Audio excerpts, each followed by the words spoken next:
Hey Dallas, welcome to the show. I'm so excited to have you. How are you doing?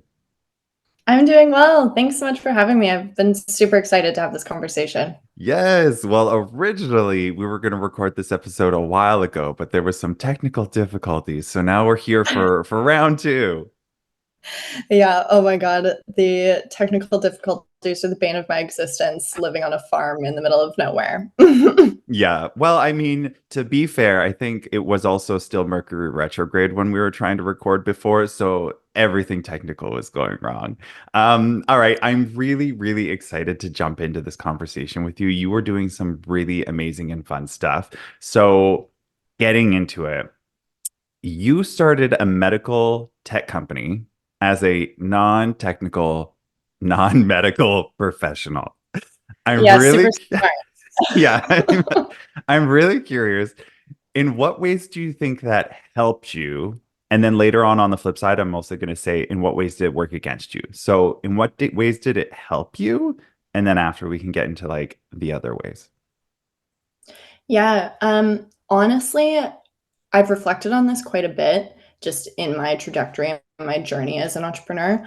I truly think that my naivety in a lot of these regards sort of works in my favor in that I was like, yeah, this is something I'm going to do and I'm just going to keep doing it. And then you get to a roadblock and you're like, okay, we'll figure this out. We're going to keep going, get to the next roadblock. And, it's just a matter of working through things. Whereas speaking to, any medical professionals, they have a lot of apprehensions in this space of just, going out of what they know. And I think sometimes it does take that outsider to come with the passion and come with, this personal attachment to say a problem and actually move that needle forward and challenge what that status quo is. And I think being that outsider and actually coming from maybe I'm getting ahead of myself in this conversation, but coming from that patient perspective really allowed me to be like, hey, no, I think that there's a whole community here that needs better care and better support. So I think in a way, just the not knowing what I was getting myself into actually did have its benefits. Um, on the flip side, to the other half of your question, why it didn't work well in my favor, um, just had so much to learn. I'm learning new things every day, and I guess that is, a pro in itself. I will say, actually, it has opened me up another opportunity to connect with really amazing people.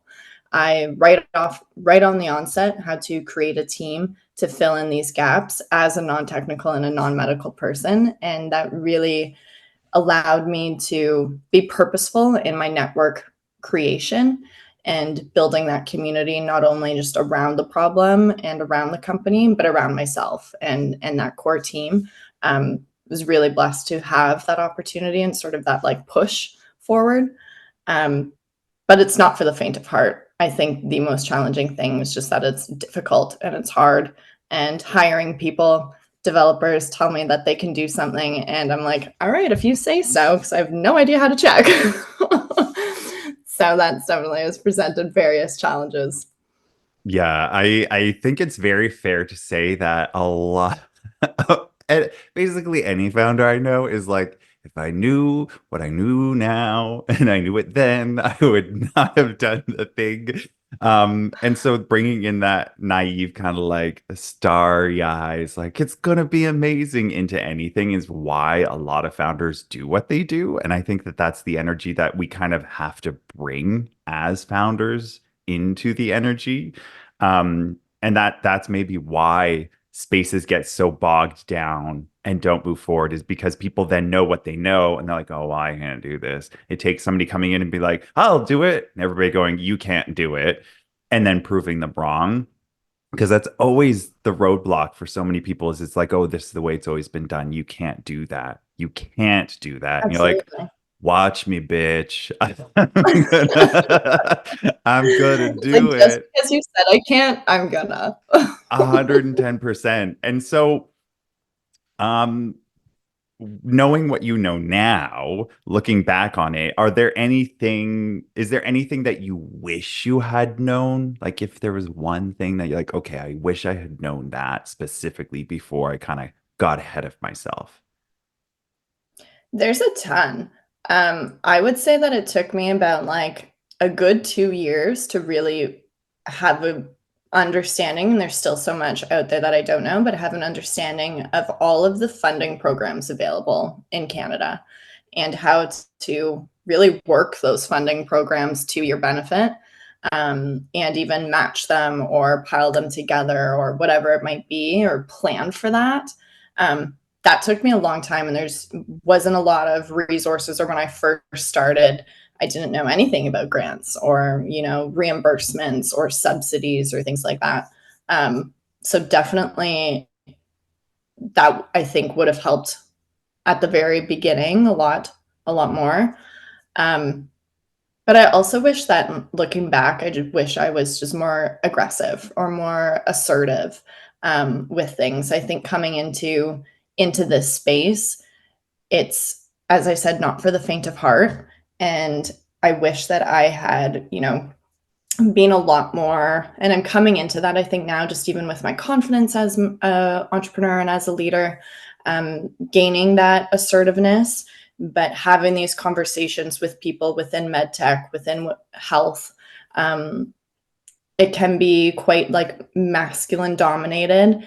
And not to say that I strive to emulate a lot of those behaviors and attitudes, but just to stand in that confidence more that this is a massive problem. This is something that we need to be paying attention to, and like you're losing out by not giving it the time of day. Yeah, like Or it's no secret that there is a serious lack of both female and LGBTQ like founders being represented in the space. Like, can you tell me, like, speak a little bit more on your experience about filling those roles in this space? Because I've heard very mixed things, and I don't know that experience. So, Yeah, and to be honest, speaking out and sharing that I am a queer founder isn't something that I have done the entire journey being an entrepreneur. It's actually only been something that I've, talked about on my LinkedIn or on the internet online, maybe just within the past year. Maybe that's something to like unpack in therapy as to why. well, I mean, I'm sure we know Now that I'm why. saying it out loud. Like But it makes sense. Like it's already difficult enough being a female founder in this world that like just statistics around that makes it difficult. And then adding LGBTQ founder on top of that, that has its own stick. It's like these intersections are like double whammies for like a lot of us. yeah, absolutely. And yeah, just as you say, like being a woman founder in a space, femtech, women's health, um, marginalized individuals' health is just so underrepresented and misunderstood. And quite frankly, just has not been given the light that it needs and that it deserves. People are still quite uncomfortable talking about it. A lot of the money and the finance holders are typically fit a profile of older white men, and these are things that they are just not accustomed to speaking to, let alone then a young female identifying person coming in and talking about these things and trying to get them to be comfortable about like menstruation and sexual health and STIs. That can already create a little bit of an environment where they're not as willing to lean in to the conversation, and then to come in and also be like, oh, by the way, I love women. It's like not, it's just, it definitely does make those conversations a little bit more difficult. And I don't know who's seeing that. And I don't know how that is going to make them perceive the company or perceive our narrative. However, that being said, if somebody, obviously isn't okay with that, that's not the type of person I want around the company anyway. But it does create different barriers, absolutely. Yeah. Have you ever had an experience where it was just very obvious that you're like, why am I even here and having this meeting with this person? Like it's so clear that they are just not interested in it. Oh, for sure. Oh my God. For those who aren't watching and just listening, like the look on Dallas's face is just like the like, been there. Oh my God. Yeah, and it just sucks. And honestly, like when that happens, at first it was kind of a blow and you would take that personally. But now I've sort of within the first like 5 minutes, you can tell what somebody's attitude is once you like start getting into it and I like explain why I'm there. And you can read the room and you pay attention to various cues and then I know okay maybe this isn't obviously the right fit or for the ask that I'm making, but this could be a great opportunity for me to share knowledge and actually shed light on these things and then maybe that helps them in future conversations with other founders or with other people and allowing them to have a little bit more compassion or empathy or just understanding of these things because they haven't been exposed to it and you don't know what you don't know.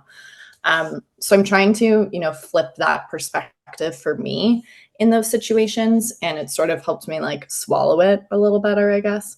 But absolutely. I remember one time at the very close to the beginning of Reya Health, I had actually flown, I was invited to this like very exclusive angel investor group where they fly you in and you stay at a hotel and you do like this whole like pitch thing. It was like one of the bougiest things that I've ever been a part of. And I was like, absolutely, sign me up. I go there. I am one of three like founding teams. The other two teams were um, both had two founders and all men. And then it's me, solo founder. Um, Go into the room. There's 30 dudes, just 30 guys looking at me. And this is like one of the first pitches that I had done. So I'm like going in there like, woohoo, Terrified. voice control. Like, let's talk about this. And it's like a boardroom style, like incredibly intimidating. Um, and prior to that, the guy who was organizing it came up to me. He's like, I apologize. It's a room full of men. Like we wanted women there to, sort of help or just make you more comfortable, but we tried, but it just like nobody came. Or I don't know what happened if they invited people or what. But I remember like it was basically crickets during the question period and everyone was just kind of like they're uncomfortable, I'm uncomfortable, they don't know what to ask, and it was weird. It was a whole thing, but I got a fun little trip out of it, I guess. So my mind instantaneously, when you said that, I'm like one of these like figure it out people. My mind instantly goes, what's the angle I can take with them that they're going to get? And like the first thing out of my mouth would be something like, how many of you in this room would be really not super excited if you instantly found out your girlfriend or wife was pregnant, like right now? And like that's the thing that would set them be like, are you ready physically, mentally, and emotionally, like right this second? If you're not, let's get If into you're this not, conversation. I'm writing that down. Like that's like you have to attach it to like this is awful, but like attach it to like their fear of like not that it's a bad thing, like anything like that, but like it's that thing that kind of plays in the back of, heterosexual normal straight guys' minds of like if they're not ready for it or like it's unexpected, that trigger goes off in their brain, right? And so like attaching it to that, then that would get them sitting up and go, okay, let's pay attention to like what's going on here. Because even just them having the knowledge, because people probably, well, not people, women may have not have just taken the time to actually explain it in a comfortable way where they're sitting, there's no pressure, there's other guys there. And if you give that space to them and go, look, we're all just going to learn in here today because, you probably have never had anybody take the time with you, even during sexual education when you were a kid, which was probably ages ago. And so And let's just do a like, refresher. yeah, absolutely. And I think it goes back to even reflecting on that experience now ties back to my point of like, I wish I had been just more assertive in that moment and just like stood more and just developing that confidence over time as a founder. This is my first time launching a company, learning a ton along the way. But yeah, it's definitely another founder friend of mine. Shout out to Marlo, lubricated tampons. But they, in their pitches, oftentimes pitching men, male angel investors, and they will relate it back to, imagine shaving without shaving cream, shaving your face dry. Similar experience to putting a tampon in without any lubrication. Like, it's dryness, it's uncomfortable, sometimes painful. And like when they say that, sorry. It's all good. We're live here, people. We're live. Yeah. Oh, Somebody at the door. yeah, somebody is at the door. Maybe this will be the first time you have to edit. Maybe. I don't know. I think people will like it. Oh Do you need to go gosh. answer the door? I actually think I do. So there was just a dog We're going back. crazy. So we took a little pause, but we're back and we're ready to rock in action. So okay, so everything that we've talked about up until now, with all of these factors, we've talked about difficulties around being a woman, an LGBTQ person, starting off with the naivete of just not having understood or known these sectors beforehand. With all of that, how did you manage to actually build your team with limited resources? Yeah, absolutely. The original medical team and the original tech team actually came out of when I was just during COVID, laid off, had a ton of time on my hands, and I just wanted to understand the problem and the market more. I knew that I had had this horrible experience navigating sexual and reproductive health for me, had talked to people in my life, and other people that I knew had also struggled with this. And so it was definitely a problem and something that I knew to be true, but wanted to understand that even further. At the time, I was at business school, and so, or had been at business school. And so I sort of was connecting some dots and maybe had a hunch that there could be something here, there could be some kind of solution, but let's just learn a little bit more about it. And so I started talking to as many medical professionals that I could, cold calling people, talking to family doctors, to nurses, to gynecologists, and really just wanting to understand their experience. And on the flip side, also spoke to developers, people in AI and machine learning, and just people who build apps or people who, develop medical technologies and med devices and things, and had no idea what Reya would turn into, but just wanted to see, what is out there, how are people solving just these medical problems and disparities within data and information and support. What does that look like now? And then how could potentially that be translated to sexual and reproductive health? Through that, just networking and asking people to coffee. I met my CTO and the two medical doctors that came on board at the very beginning. The first person besides me to come on the team was Dr. Thara Bayali. And I was speaking with them.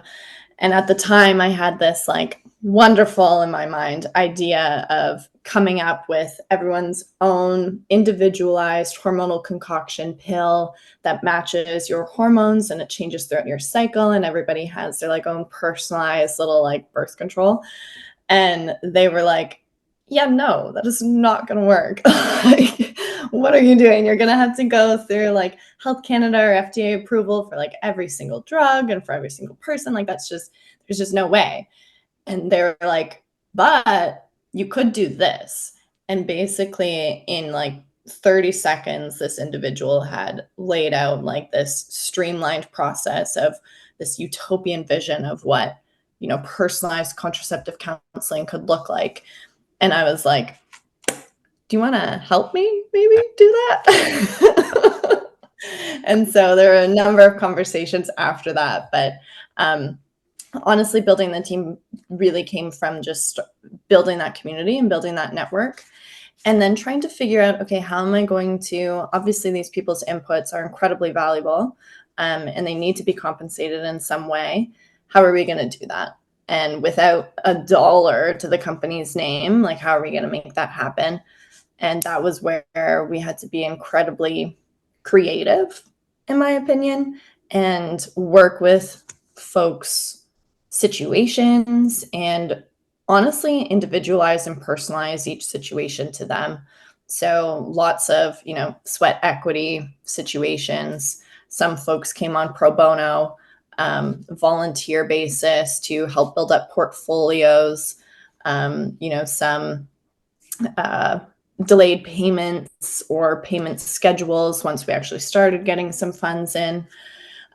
It takes a long time going this way with limited resources, and it takes a long time to find the people who believe in that mission and are okay in, putting in all of this work up front, and having more of that entrepreneurial spirit and wanting to be part of creating that solution, regardless of how risky it actually is. These folks getting involved and putting a lot of time into this, what is it, like 90% of startups fail within their first year or something. And so just that alone, I am so grateful, and just, yeah, I couldn't be more grateful for those folks taking that early leap, but definitely have to be creative in what those situations look like and continue to touch base with those people. We have set dedicated check-ins with folks, whether they're volunteers, whether they're interns or practicum students, to, our medical board, checking in with them and seeing how is this relationship working. Is there an opportunity to switch things up if we need to? Obviously keeping within set parameters, because we don't want these conversations to get ahead of us. But I think that really helps, and it continues to, solidify and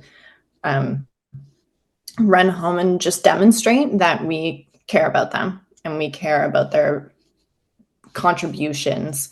And I think that goes a long way just in itself. Hmm. And so, with all that, oh, pardon me, and the amazing team that you have put together, tell me about all the amazing and great things that are happening and have happened with Reya Health to this point. Yeah, so we launched a few years ago now, which is crazy to think about. And in that time, we've launched various versions of our product. So everything from your very basic spreadsheet to a web-based version.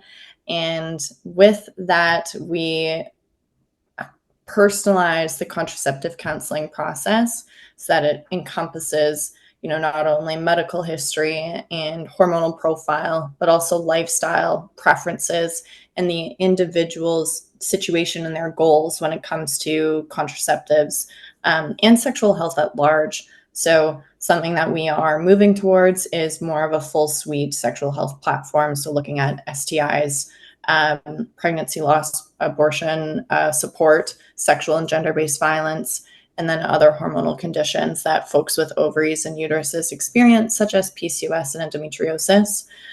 But with our early validation with those early products, we actually worked with hundreds of beta users that found us all through word of mouth. And through that, we achieved a 95% user satisfaction rate. So people were going through our process, acquiring the knowledge and the support that they needed, applying it to their life, and it turning out to be successful. That's major wins for us. And we wanted to blow up that scale and scale that impact. Sorry.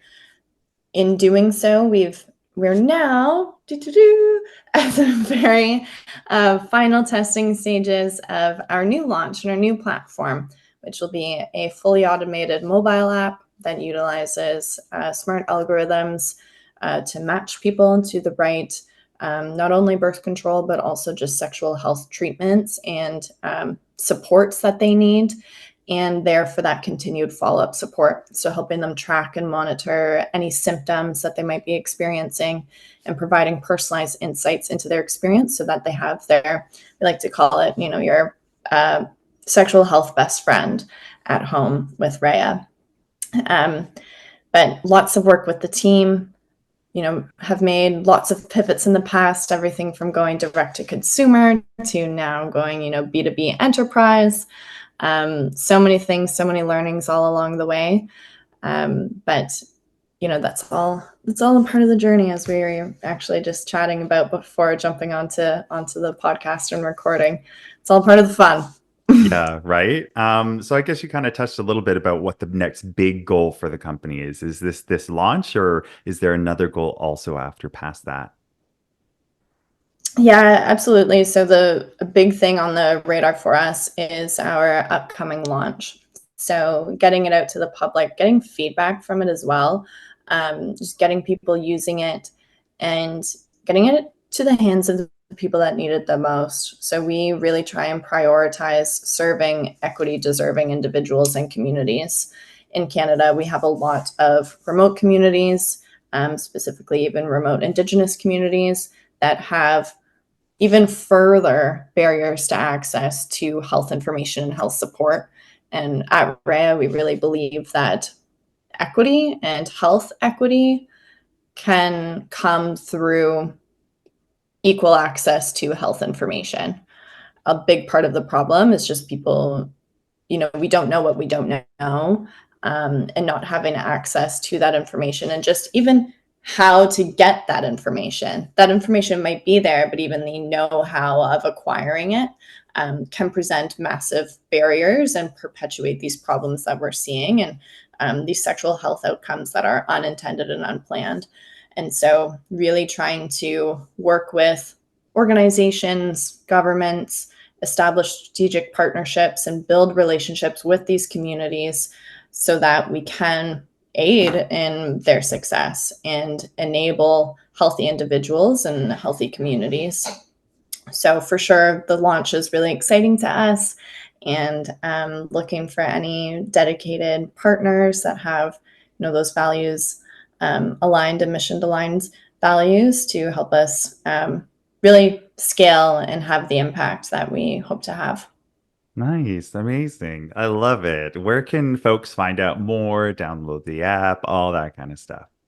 Yeah, all the good stuff. Um, Pretty simple. So we're at Reya Health on all social channels. So TikTok, Instagram, LinkedIn is another one that we use frequently. On our website, reyahealth.ca, folks can learn more about how to access the platform and even join our research project. So we're looking for folks to just try the platform, give us feedback, and then they get free access to it for a whole year. We really just want to see, okay, do you like it?